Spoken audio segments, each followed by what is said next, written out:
전능하신 아버지 하나님, 은혜와 사랑을 감사드립니다. 대림절 첫째 주일로 우리 하나님 앞에 나아가는 우리 모든 주의 백성들을 주님께서 은혜 가운데 인도하여 주시고, 오늘 예배하는 모든 주의 백성들이 영과 진리로 하나님 앞에 나아가며 우리 주님께로 모든 소망을 두며 하나님의 자녀로서 온전한 삶을 살아갈 수 있는 주의 자녀들의 삶이 될 수 있도록 자비와 긍휼을 베풀어 주옵소서. 모든 것 감사드리며 우리 구주 예수 그리스도의 이름으로 기원하옵나이다. 아멘. 교동문 115번 구주강님 첫 번째 말씀입니다. 성문으로 나아가라, 나아가라. 백성이 올 길을 닦으라. 큰 길을 수축하고 수축하라. 돌을 제하라. 만민을 위하여 빛을 들라. 여호와께서 땅끝까지 선포하시되 너희는 딸 시온에게 이르라. 보라, 내 구원이 이르렀느니라. 보라, 상급이 그에게 있고 공이 그 앞에 있느니라 하시니라. 사람들이 너를 일컬어 거룩한 백성이라 여호와께서 구속하신 자라 하겠고, 또 너를 일컬어 찬송받은 자요 버림받지 아니한 성읍이라 하리라. 선지자 이사야의 책에 쓴 바 광야에서 외치는 자의 소리가 있어 이르되 너희는 주의 일을 즐겨하라. 그의 오실 길을 곧게 하라. 모든 골짜기가 메워지고 모든 산과 작은 산이 낮아지고 굽은 것이 곧아지고 험한 길이 평탄해질 것이요 모든 육체가 하나님의 원하심을 고려함과 같으니라. 아멘. 서두다. 나는 전능하신 아버지 하나님 천지의 창조주를 믿습니다. 나는 그의 유일하신 아들 우리 주 예수 그리스도를 믿습니다. 그는 성령으로 잉태되어 동정녀 마리아에게서 나시고 본디오 빌라도에게 고난을 받아 십자가에 못 박혀 죽으시고 장사된 지 사흘 만에 죽은 자 가운데서 다시 살아나셨으며 하늘에 오르시어 전능하신 아버지 하나님 우편에 앉아 계시다가 거기로부터 살아있는 자와 죽은 자를 심판하러 오십니다. 나는 성령을 믿으며 거룩한 공교회와 성도의 교제와 죄를 용서받는 것과 몸의 부활과 영생을 믿습니다. 아멘. 다 같이 참여 기도를 드리겠습니다.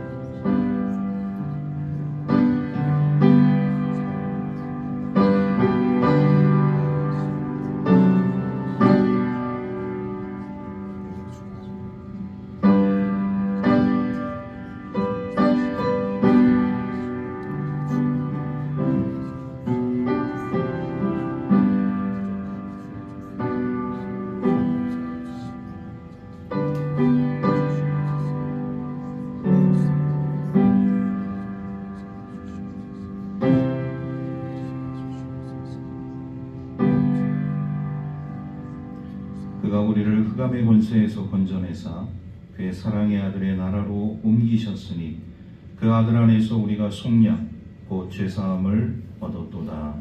아멘. 창세기 22장 3절에서부터 8절 말씀까지입니다. 구약성경 28쪽에 있습니다.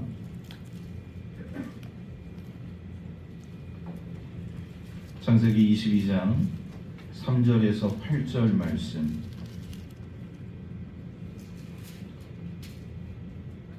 공독하겠습니다. 아브라함이 아침에 일찍 일어나 나귀의 안장을 지우고 또 두 종과 그의 아들 이삭을 데리고 번제에 쓸 나무를 쪼개어 가지고 떠나 하나님이 자기에게 일러 주신 곳으로 가더니 제3일에 아브라함이 눈을 들어 그곳을 멀리 바라본지라.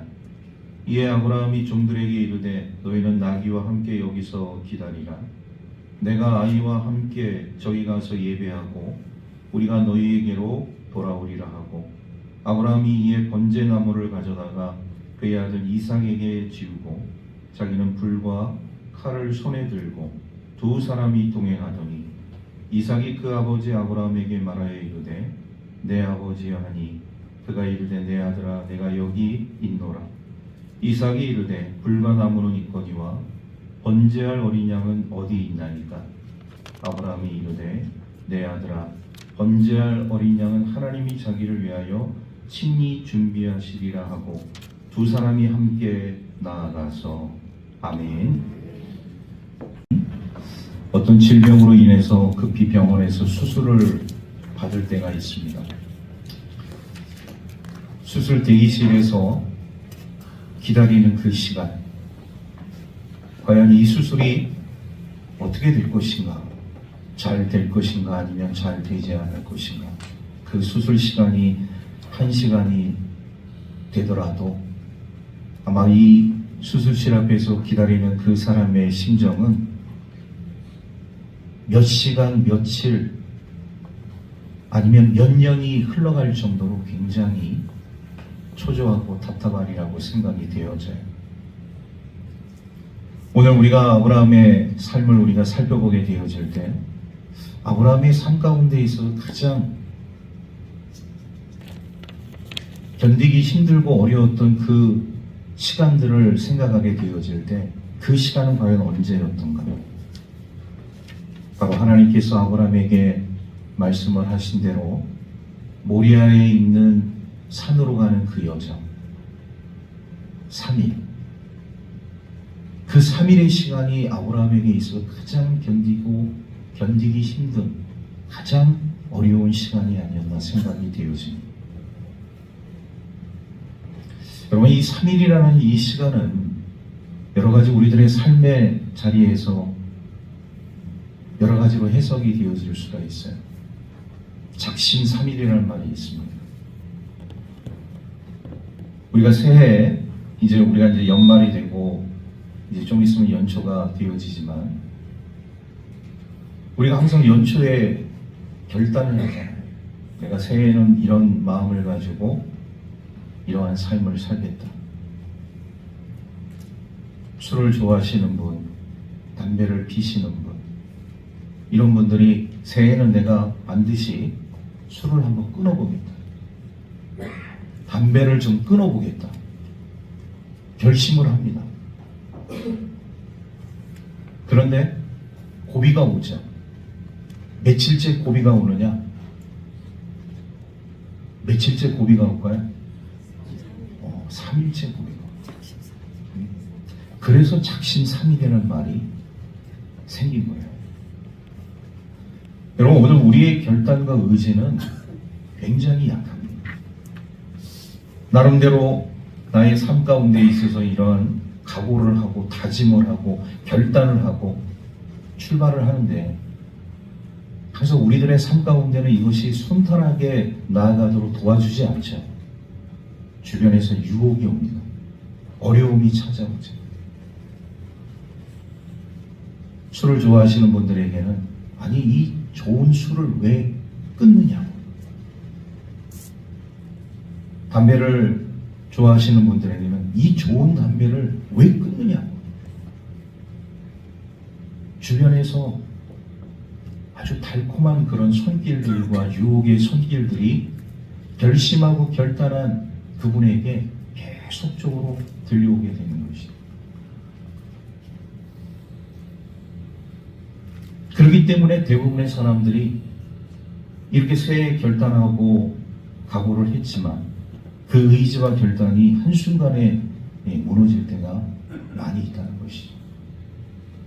오늘 이 신앙의 사람 아브라함은요, 자신의 삶 가운데 있어서 이 하나님이 자신에게 이런 중차대한 정말 말도 되지 않는 도저히 머리로서는 받아들일 수 없는 이 하나님의 말씀을 과연 어떻게 내가 행할 것인가에 대한, 그리고 아브라함이 그 말씀에, 하나님의 말씀에 어떤 삶으로 나아간 것인가를 오늘 성경은 우리에게 말씀해 주고 있습니다. 우리의 이런 의지와 결단이 쉽게 무너질 수밖에 없는 이런 상황 속에서 사람들은 끊임없는 생각을 하게 되는 것이죠. 그런데 그런 끊임없는 생각들이 아브라함도 마찬가지입니다. 우리도 지난 주일날 함께 살펴봤지만 왜 아브라함이 아침 일찍 이런 여정을 준비하고 출발하려고 했던 것인가? 아침에 생각이 다르고 점심 때 생각이 다르고 오후에 생각이 다르고 저녁에 생각이 다른 것이 바로 우리 사람이기 때문에 우리의 결단과 의지가 조금이라도 바르게 서 있는 그 시간, 더 이상 우리의 어떤 생각들이 더 진전되지 않고 그 생각에 좀 머물러 있는 그 시간, 그 시간이 바로 아브라함이 결단한 이 아침입니다. 아침 일찍 일어나서 여정을 꾸려서 종들과 아들 이삭과 함께 하나님께서 말씀하신 모리아 땅에 있는 산으로 출발을 했다는 것이죠. 그래서 오늘 우리 그리스도인들의 이 삶 가운데 있어서 중요한 것은 뭐냐? 우리의 결단과 의지는 항상 무너질 수 있다. 내가 세운 계획과 내가 세운 모든 일정들은 어느 순간에 완전히 송두리째 바뀔 수 있다. 그렇기 때문에 우리 하나님의 사람들의 삶 가운데 있어서 중요한 것은 뭐냐? 오늘 이 아브라함이 하나님의 말씀을 듣고 어떻게 행하였는가를 우리가 잘 마음속에 새기게 되어질 때 우리도 아브라함처럼 그런 시험 앞에서 이런 인간적인 모습으로 비굴해지지 아니하고 하나님의 사람으로서 승리할 수 있는 우리 하나님의 백성들이 될 줄로 믿습니다. 아브라함이라는 사람에게 하나님께서 시험을 주셨어요. 이 시험은 엄청난 시험이고 이 시험은 최고의 시험입니다. 오늘 우리가 삶 속에서 경험하는 시험들이 있어요. 사업이 실패해서 아니면 어떤 질병으로 인해서 아니면 심리적 어떤 아픔을 통하여서 우리가 받는 시험들이 있습니다. 그런데 이것은요, 하나님께서 직접 우리에게 찾아와 주셔서 주는 시험이 아닙니다. 아브라함의 시험은 하나님께서 직접 찾아오셔서 하나님께서 아브라함에게 요구하셨다. 나는 너에게 이런 시험을 주겠다. 하나님께서 아브라함에게 찾아오신 것도 참 기가 막힌 일이지만 하나님께서 아브라함에게 주신 이 시험이 아브라함에게는 얼마나 충격적이었어요. 하나님께서 직접 요구하시는, 오늘 우리가 경험하고 있는 이 시험은 하나님이 우리를 직접 찾아오셔서 아브라함처럼 요구하는 시험이 아닙니다. 그리고 살펴본 것처럼 이유가 없잖아요. 내가 어떤 이유로 네 아들 이삭을 나에게 바쳐라. 하나님은 일부 어떤 한마디 이유도 없이 아브라함에게 요구하신, 말씀하신.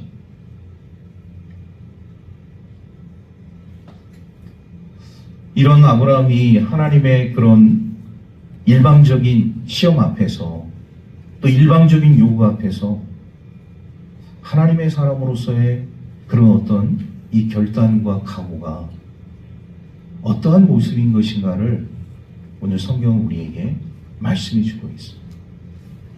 그래서 저와 여러분들이 삶을 살아가면서요, 때로는 우리 하나님께서 우리 하나님의 사람들에게 찾아오셔서 아브라함처럼 직접 요구하는 시험을 주실 때도 있다.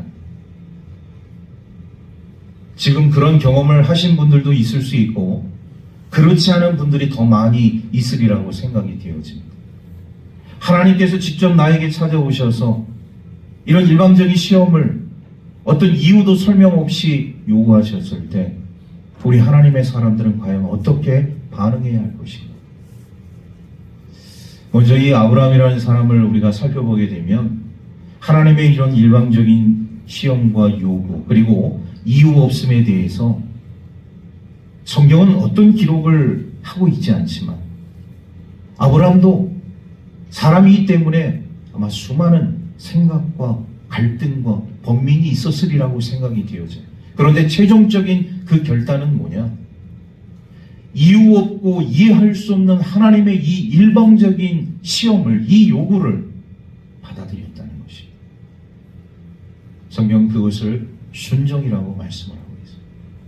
순종. 그러면 우리가 순종이라는 그 단어를 사용하게 되어질 때 남의 말을, 남의 지시를 잘 듣는 것, 이렇게 생각할 수 있어요. 그런데 아브라함이 보여준 이 순종은 그런 어떤 사람의 일방적인 지시와 말을 잘 듣는 정도가 아닙니다. 아브라함의 순종은 더 깊이 내려갑니다. 어떤 순종이냐? 나를 버리는 것이죠. 나를 포기하는 것이죠.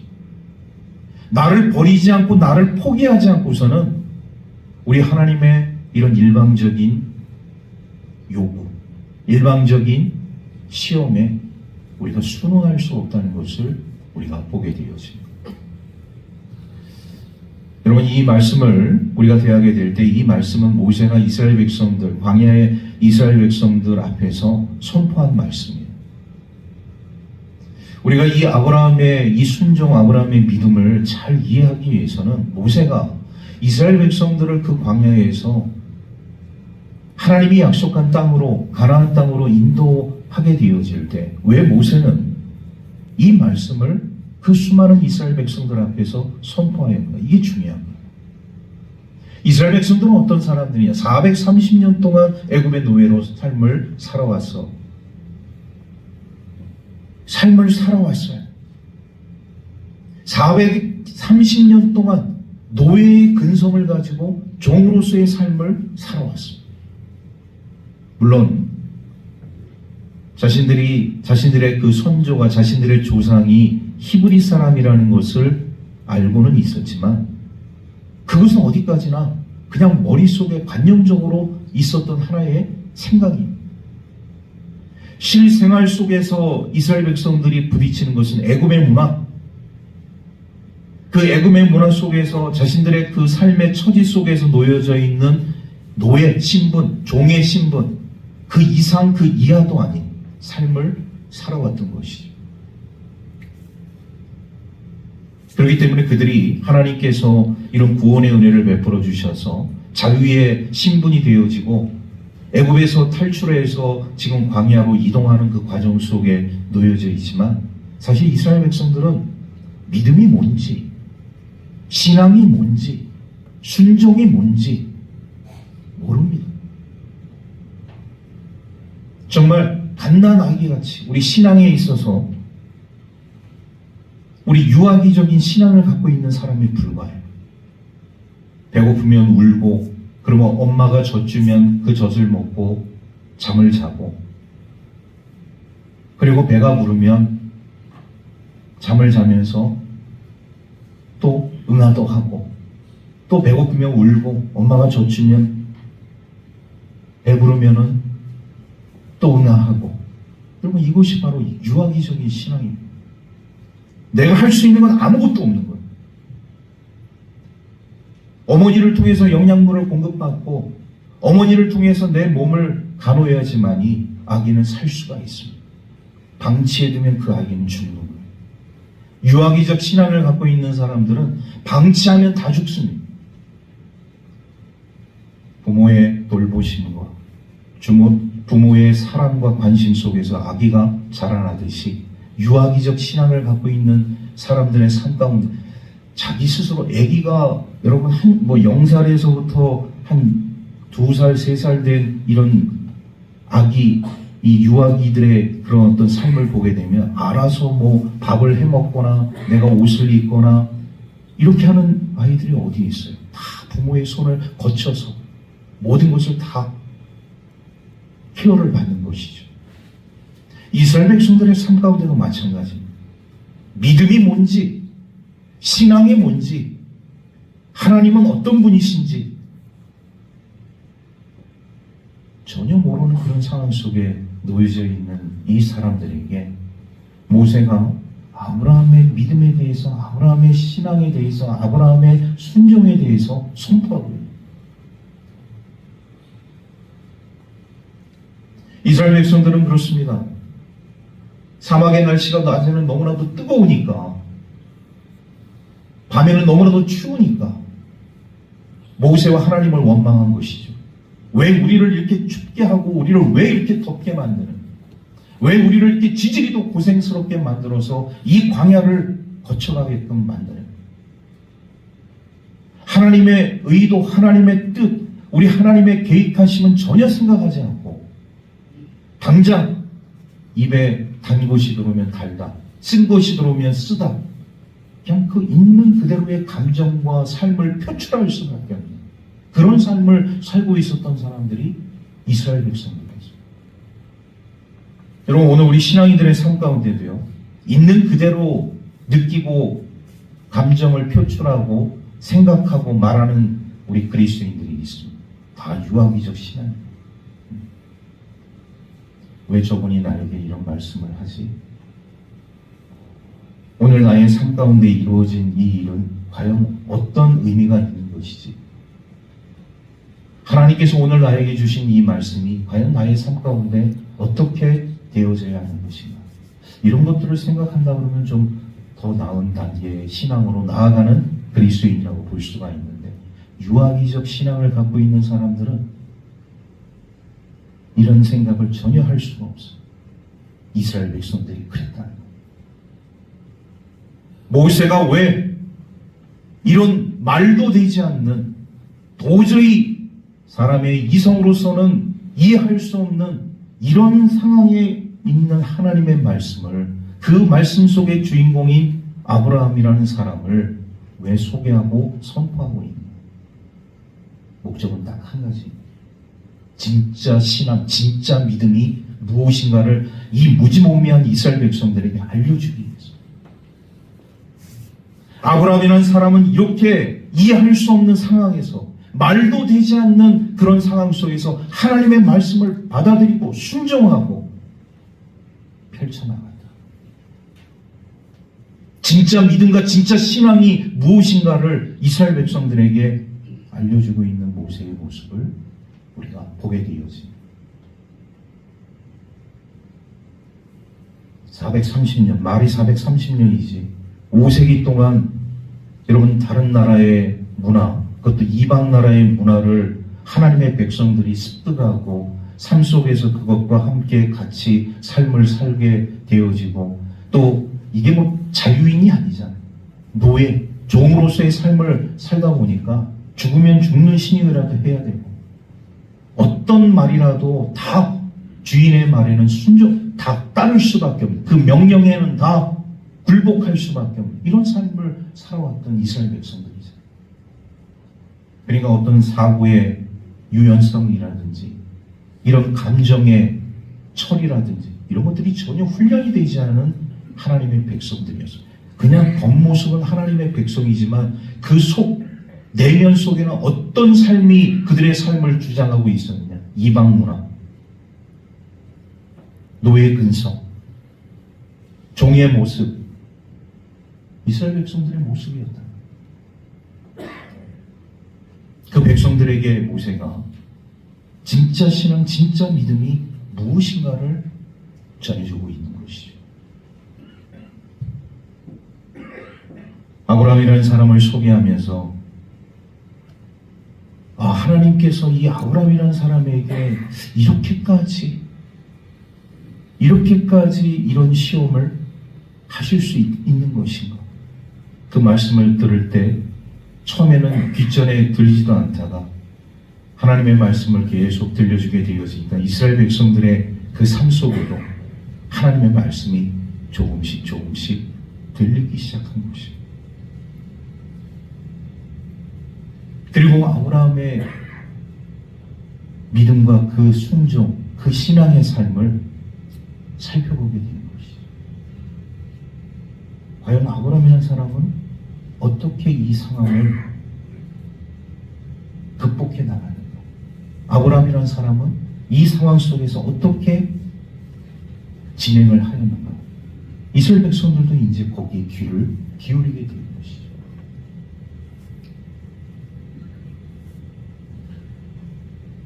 다시 우리 아브라함의 삶으로 돌아와서 하나님께서 말씀하신 대로 아브라함은 그대로 순종하면서 아침에 일찍 두 종과 함께 여종을 꾸려서 아들과 함께 출발했습니다.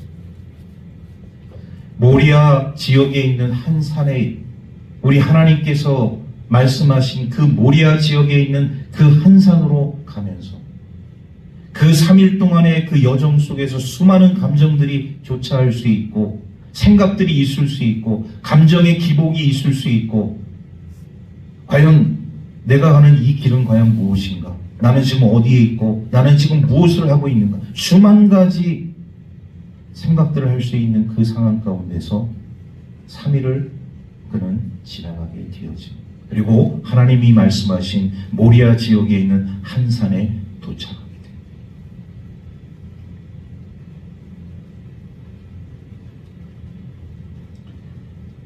이제부터 우리 아브라함이라는 사람이 어떤 반응을 보이고 있는지 우리가 말씀을 통해서 함께 살펴보고자 합니다. 우리 4절 그리고 5절 말씀 우리 함께 다 같이 읽도록 하겠습니다. 시작. 제3일에 아브라함이 눈을 들어 그곳을 멀리 바라본지라. 이에 아브라함이 종들에게 이르되 너희는 나귀와 함께 여기서 기다리라. 내가 이와 함께 저기 가서 예배하고 우리가 너희에게로 돌아오리라 하고. 여러분 이제 제3일이 되어지는 그 과정 속에서 모리아 지역에 있는 산에 도착을 하고 이제 아브라함이 보여주는 이 행동 같이 종들과 함께 올라갈 수도 있는데 아브라함은 두 종들은 여기 밑에서 대기하라고 합니다. 그리고 누구와 함께 그 산에 오르기 시작하느냐? 아들 이삭과 함께 산을 오르게 해요. 아들에게 모든 짐을 다 짊어지게 하고 산을 오릅니다.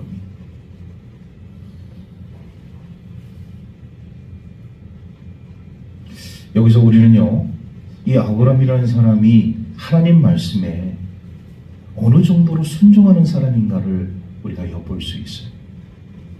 두 종들을 왜 안 데리고 왔을까요? 더 편하게 모든 일들을 처리하기 위해서 두 종들을 데리고 갈 수도 있었어요. 여러분 한번 생각해 보십시오. 왜 두 종들을 밑에 대기하게 하고 자신과 아들 이삭만 그 산으로 올라가게 되었을까요?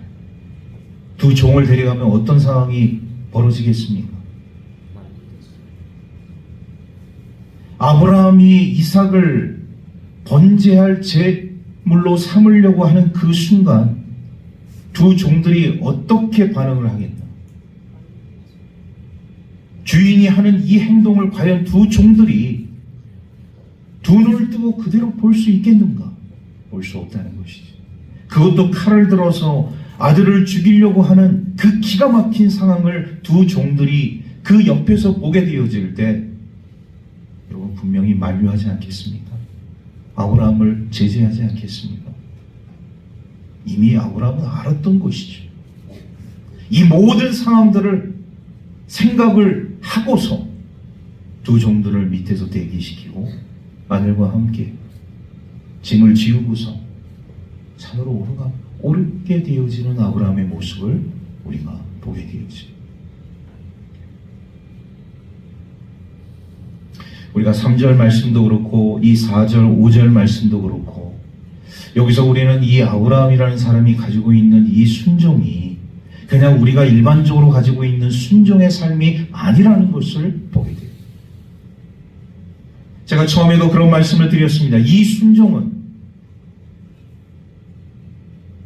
아브라함의 내면 깊은 곳에서부터 나오는 순종인데 그냥 우리가 일반적으로 그냥 사람들에게 예의를 지키기 위해서 사람관계를 더 좋게 하기 위해서 하는 그런 순종이 아니라 내 자신을 포기하고 내 자신을 던져서면서까지 그것을 받아들일 수 있는 순종이라는 것을 제가 말씀을 드렸어요. 그렇기 때문에 아브라함은요, 자신의 아들 이삭을 데리고 집에서 출발할 때도 자신의 아내 사라에게 이 모든 그 과정들을 이야기하지 않았어요. 내가 하나님을 만나고 하나님이 나에게 어떤 말씀을 하셨고 내가 그것으로 인해서 지금 모리아에 있는 한 산에 가서 우리의 아들 이삭을 번제로 하나님 앞에 드릴 것이다. 이 모든 이야기 과정을 한마디도 얘기하지 않았어요. 두 종들도 마찬가지입니다. 함께 3일 동안 동행했지만 그 모리아 지역에 있는 한 산 밑에서 대기. 거기까지인 거예요. 두 종들도.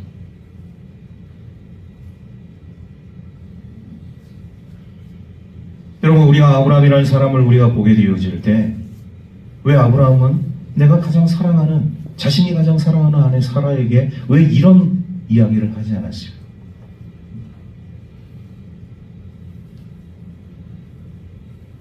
궁금하지 않을 수가 없어요. 그러나 우리는 신앙적으로 이것을 생각할 수가 있습니다. 아브라함이 아내 사라에게 이런 모든 과정들을 얘기했을 때 사라는 어떻게 반응을 했을 것인가? 어떻게 반응을 했었을까요? 그래요. 하나님께서 당신에게 그렇게 말씀하셨으니 우리의 가장 사랑하는 아들이지만 하나님께 바칩시다. 이렇게 말씀을 했겠습니까? 제가 생각할 때는요, 사라의 입에서 육두문자가 나오지 않았어요. 그 순간 이 XXX야. 네가 정말 하나님을 믿더니 제대로 미쳤구나. 이 아들이 어떤 아들인데 당신은 100살에 나는 90살에 얻은 이 생명과 같은 아들을 하나님께 바쳐? 당신이 미쳐도 정말 제대로 미쳤구나. 이런 말 하지 않겠어요? 아무리 사랑하는 아내고 내가 가장 존경하는 아내이고 그런 아내이지만 벌써 불보듯 뻔한 거예요. 내가 하나님의 말씀을 듣고서 이 모든 과정들을 아내에게 설명했을 때 과연 사라라는 이 여인은 수긍을 했을까? 아니죠. 거절, 반대. 내 눈에 흙이 들어가기 전에는 절대로 이런 일은 있어서는 안 된다.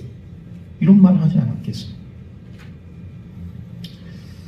저는 여담으로 이런 말씀을 드리고 싶어요. 우리 남편 되시는 여러분들 평소에는 우리 아내의 말을 잘 들어야 됩니다. 아내의 말을 잘 들으면 어떤 일이 생길까요? 그래요. 자다가도 떡이 생길 수 있어요. 아니, 떡보다도 더 좋은 것이 생길 수 있습니다. 말을 잘 듣는 남편들. 평소에 일상적으로 잘 한번 이렇게, 저도 이렇게 아내의 말을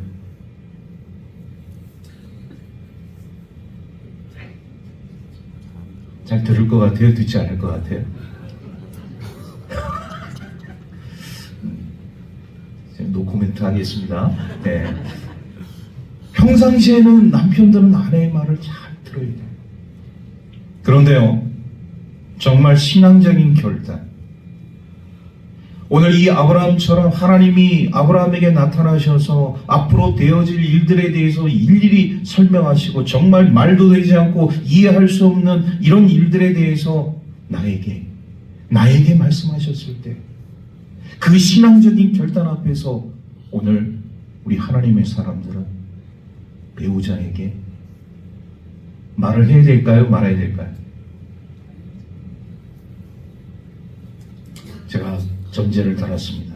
말도 되지 않는, 이해할 수 없는 그런 요구를 우리 하나님께서 나에게 하셨을 때 그것을 배우자에게 이야기를 해도 될까요? 안 될까요? 해서는 안 돼요.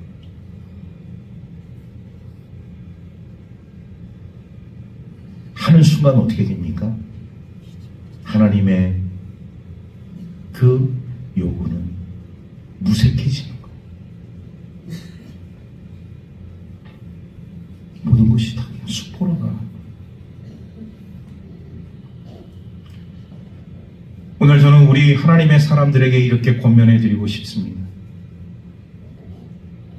하나님께서 나에게 이렇게 말도 되지 않고 이해할 수 없는 그런 상황 속에서 아브라함처럼 무엇인가를 나에게 말씀하셨을 때 그것을 놓고 내가 기도하면서 눈물을 흘리면서 마음을 새기면서 결단을 하면서 나아가게 되어지는 그 자리에는 배우자도 자녀도 그 어떤 누구에게도 상의를 해서는 안 돼요. 상의하는 그 순간 우리 하나님의 뜻은 수포로 돌아갑니다.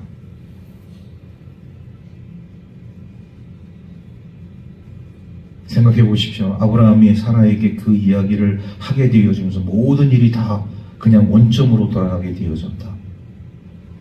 그러면 아브라함의 삶에 있어서 이 성경의 역사는 완전히 바뀌어집니다.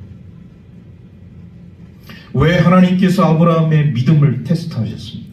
왜 하나님께서 아브라함에게 이런 기가 막힌 최고의 시험을 그에게 주셨습니까? 아브라함을 통하여서 그가 가지고 있는 그 믿음, 그 신앙을 통하여서 그 자녀 이삭이, 그 자녀 야곱이, 그 자녀 요셉이, 그 모든 믿음의 후손들이 예수 그리스도가 이 땅에 오시는 그날까지 그 믿음의 족보와 족적들이 그대로 이루어지게 되어지는데, 여러분 만약에 아브라함이 여기서 이곳을 그르치게 되어진다면 성경의 역사는 완전히 바뀌어질 수 있었다는 것을 우리가 생각해 볼 수가 있습니다. 그런데 아브라함은 아무리 사랑하는 아내였고 존경하는 아내였지만 이 하나님의 일방적인 요구, 이해할 수 없는, 받아들일 수 없는 이 상황에 대해서 한마디로 얘기하지 않았어요. 우리 아내 되시는 분들이 좀 섭섭해할 수도 있어요. 나중에 아마 아브라함이 사라에게 이런 말들을 시간이 지난 다음에 했었다고 한다면 뭐 이미 지나간 일이니까 지나간 일에 대해서는 어떻게 할 수가 없잖아요. 지금 아내 된 입장에서 당장은 서운할 수 있고, 야, 이 사람이 정말 나를 믿어주는 사람인가, 나를 사랑해주는 사람인가, 나를 존경해주는 사람, 별의별 생각을 다 할 수 있겠지만 시간이 지난 다음에 남편 된 입장에서 아내에게 그런 얘기를 하게 되었을 때 어떻게 하겠습니까? 받아들여야죠. 그런데 그 당시 그 현장에서 이루어지는 상황에 대해서는 아내가 됐든 하나님께서 아내에게 말씀하실 수도 있어요. 이 아브라함 남자에게만 말씀하는 건 아닙니다. 남편이 됐든 아내에게 됐든 하나님께서 나에게 이런 말도 되지 않는, 이해할 수 없는, 납득할 수 없는 이런 요구를 하게 되어질 때 내 배우자에게 이야기하지 말라는 거예요. 내가 기도함으로 하나님의 말씀을 붙잡고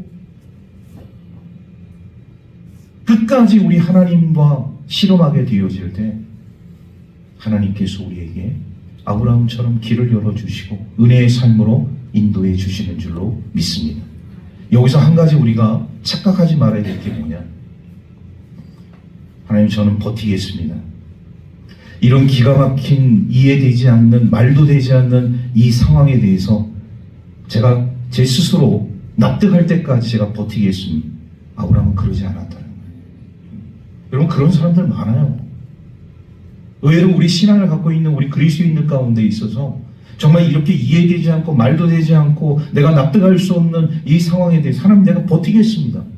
내가 스스로 그것을 받아들일 때까지, 이해할 때까지 제가 버티겠습니다. 이런 사람들 많아요.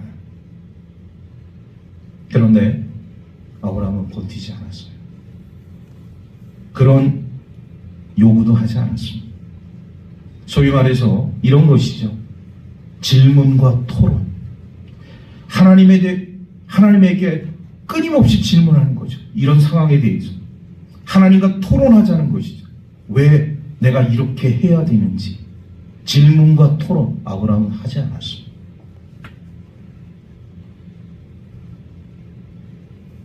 오늘 우리가 합리적인 사고와 이런 논리적인 생각을 가지고 나름대로 우리 하나님의 일에 대해서 질문하고 토론하는 사람들이 있어요. 아니에요. 여러분, 질문과 토론은 세상적인 지식과 세상적인 일들에 대해서 얼마든지 질문하고 토론하십시오.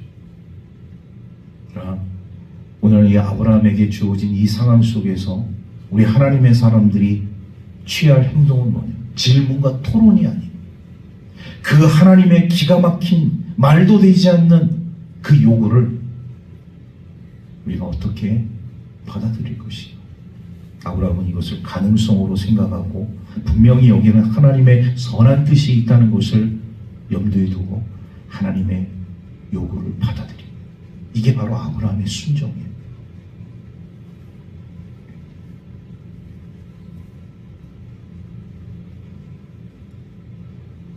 그래서 그는 최고의 믿음을 갖게 되어지는 하나님의 사람이 될 수 있었던 것입니다.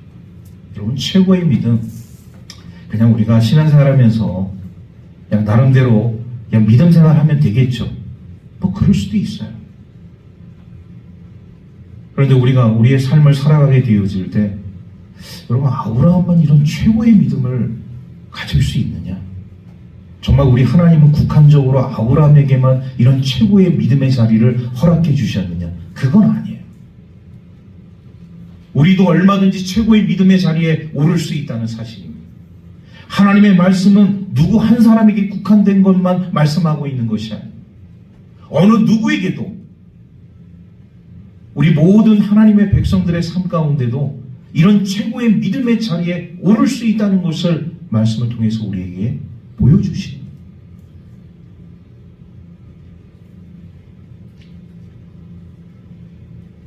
아브라함이 가졌던 이 최고의 믿음은 여러분, 우리가 어려운 시험을 이겨서 가진 그런 믿음이 아닙니다. 아브라함이 가졌던 이 최고의 믿음은 내 삶 속에서 가장 아끼고 사랑하고 최고의 것을 포기하는 믿음이었던 것이죠. 그냥 대충 우리의 삶 속에서 되어지는 것을 그냥 내가 포기하고 버리는 것이 아니라 내가 가장 사랑하고 아끼고 보배롭게 생각하는 그 어떤 존재, 그거를 버리는 믿음이 최고의 믿음, 최고의 신앙이다. 아브라함은 그거를 오늘 우리에게 보여주었다는 것이죠. 모세는 그것을 광야에 있는 이스라엘 백성들에게 선포했다는 거예요. 여러분, 진짜 신앙은 이런 것입니다. 진짜 믿음은 이런 것입니다. 내가 가장 사랑하고 내가 가장 아끼고 내가 가장 보배롭게 생각하는 이것을 버릴 수 있는 그 신앙이 최고의 믿음, 최고의 신앙이 되어진다는 것을 모세는 이스라엘 백성들에게 선포했다. 이게 바로 참된 믿음, 참된 신앙이라는 거예요. 여러분, 참된 믿음, 참된 신앙, 그냥 우리에게 주어지는 게 그래서 아닌 것을 우리가 깨닫게 되어집니다. 오늘 저는 우리 모든 그리스도인들이 이런 참된 믿음, 참된 신앙을 가질 수 있는 우리 하나님의 사람들 되기를 주의 이름으로 축복합니다.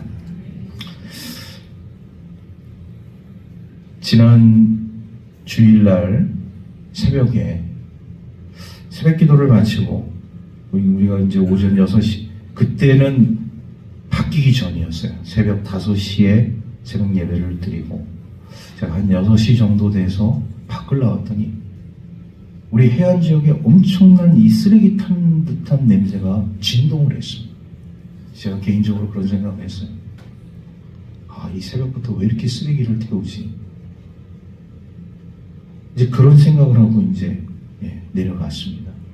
근데 그 새벽에 우리 해안 지역에 오전에 불이 났어요. 한 가정이 불이 났습니다. 그래서 창고와 집이 다 타게 되었어요. 농기구도 많이 전소가 되었어요. 우리 믿는 그리스도인님이 참 가슴 아픈 일이죠. 여러분들 다 관계가 되어져 있는 우리 지역 주민이면서 함께 믿음 생활하고 신앙 생활을 하고 있는 우리 하나님의 사람이 그 가정에 뜻하지 않게 불이 나서 집이 전소가 되고 창고가 전소가 되어지고 농기구가 일부 전소가 되어지고 여러분, 재산상의 피해가 얼마나 큰지 모릅니다. 세상 사람들 그렇게 생각할 수 있어요. 세상 사람들은 야, 재산상의 피해가 얼마래. 세상 사람들의 생각은 야, 믿는 사람의 가정에도 저런 일이 일어날 수 있겠구나. 있는 것인가? 왜? 그런데요, 저도 들은 얘기예요. 그 일을 당한 당사자, 정말 기가 막힌 그런 상황 아니겠습니까? 근데 그분의 그 말씀 가운데 이런 말씀을 하셨다. 내가 이렇게 재산상의 피해를 받지만, 엄청난 손실을 내가 받지만 하나님께서 그래도 내 가족과 내 생명을 살려주셨다.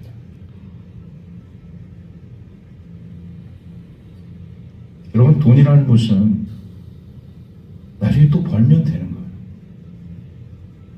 내 목숨이 근데 사라진 다음에 돈을 벌겠다? 할 수가 없어요. 저는 그 말씀을 들었을 때 제 가슴 속으로 얼마나 위로가 됐는지 몰라요.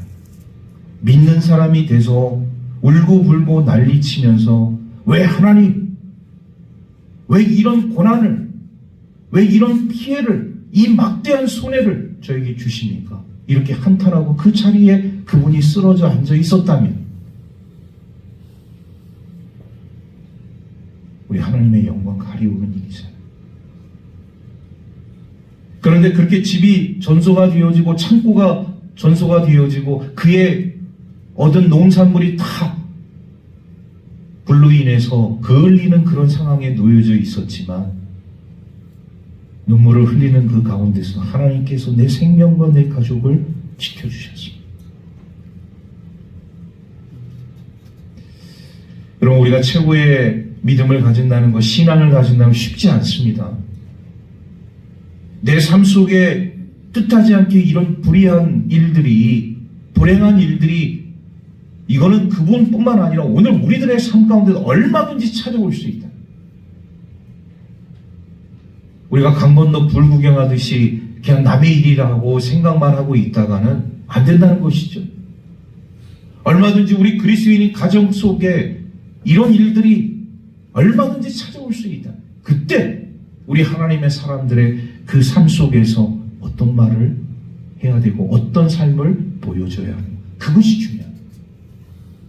저는 그분의 믿음이, 그분의 신앙이 참 훌륭한 믿음이고 신앙이라고 생각이 되어져요. 우리 그리스도인으로서, 하나님의 사람으로서 세상 사람들을 어떻게 평가하든지 여러분, 그건 중요하지 않아요. 하나님의 자녀로서 그런 상황 속에서 절망과 시리에 빠질 수도 있었지만 그래도 하나님께서 내 생명과 내 가족의 생명을 지켜주심에 감사하면서 덤덤히 그것을 받아들이고자 하는 그 신앙인의 모습을 제가 들었을 때 그래, 우리 신앙인들의 삶은 그런 삶이 되어져요. 아들을 제물로 바치려고 하는 아브라함이나 이렇게 집이 타고 모든 삶의 부분들을 잃어버리는 그 상황 속에 놓여져 있는 그분의 그 신앙에서 우리가 한 가지 발견할 수 있는 것은 뭐냐? 말도 되지 않는 상황이지만, 기가 막힌 상황이지만, 이해할 수 없는 상황이지만 믿음으로 받아들였다. 우리 믿음의 사람들은요, 어떤 상황과 환경 속에서도 이런 믿음이 필요한 거예요. 그래야 불같은 시험, 물같은 시험을 우리는 다 극복할 수가 있는 것입니다. 믿지 않는 사람들처럼 행동하지 말고, 믿지 않는 사람처럼 얘기하지 말고, 우리 하나님을 믿는 사람처럼 하나님을 믿음으로써 고백할 수 있는 우리 하나님의 사람들 되기를 주의 이름으로 축복합니다. 기도하겠습니다. 하나님, 주님의 은혜 가운데 거룩하고 복된 주님의 날을 기억하며 하나님께 영광의 예배로 나아갈 수 있도록 인도하여 주신 은혜 감사를 드립니다. 하나님이 주시는 시험, 아브라함에게 있어서 정말로 기가 막히고 말도 되지 않고 이해할 수 없는 충격적인 그런 시험임에도 불구하고 아브라함은 하나님의 선한 뜻을 바라보며 믿음으로 순종하고 우리 하나님의 말씀에 움직였음을 우리가 말씀을 통해서 깨닫습니다. 나의 생각이 나의 의지가 아닌 우리 하나님의 생각과 의지로 이루어지는 우리 하나님의 사람들 되게 하여 주옵소서. 하나님은 나보다도 나를 더 잘 아시는 분이신 줄로 믿습니다. 온전히 우리 주님께 모든 것을 맡기고 나아가는 우리 겸손한 그리스도인들의 삶이 될 수 있도록 은혜 베풀어 주옵시고 우리 삶 속에서 어떤 시험을 만나든지 어떤 어려움을 겪든지 우리 주님을 찬양하며 주님께 감사하며 영광 돌릴 수 있는 우리 살아있는 그리스도인들의 삶이 되게 하여 주옵소서. 모든 것 감사드리며 우리 구주 예수 그리스도의 이름으로 기도하옵나이다. 아멘.